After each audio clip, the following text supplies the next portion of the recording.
Та бүхэнд энэ өдрийн мэндийг хүргье. Хойд бүс Эрдэнэт 2025 эдийн засгийн форумыг 5 дугаар сарын 6-нд Эрдэнэт хотод бид зохион байгуулах гэж байна.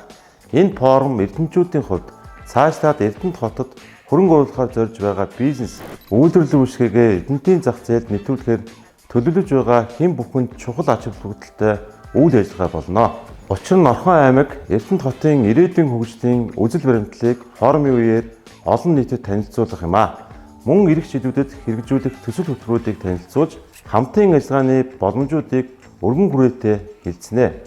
Өөрөөр хэлбэл 50 жилийн өмнө байгуулагдж байсан Эрдэнэт хот дараагийн 50 жилд хэрхэн хөгжих вэ гэдэг асуултын хариултыг та бүхэнд өгөхийг зорж байна. Бид бүтээлчээр, ухаалгаар, тогтвортойгоор урагшлах хөгжлийн зураглалаа гаргасан.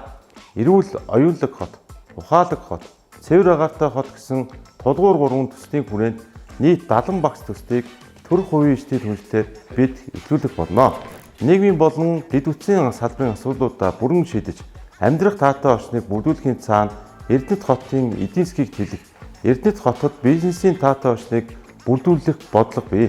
Бизнес хөрөнгө оруулалтыг дэмжих ямар бодлого хэрэгжүүлэхийг энэ форумоор хамтдаа хэлцгээе. Олон улсын донор байгууллагууд, үндэсний хэмжээний томоохон аж ахуйн нэгжүүдийн төлөөллүүд, бизнес эрхлэгчид, төрийн болон төрийн бүс байгууллагууд, эрдэмтэн судлаачид та бүхнийг хүрэлцэн ирж оролцохыг урьж байна.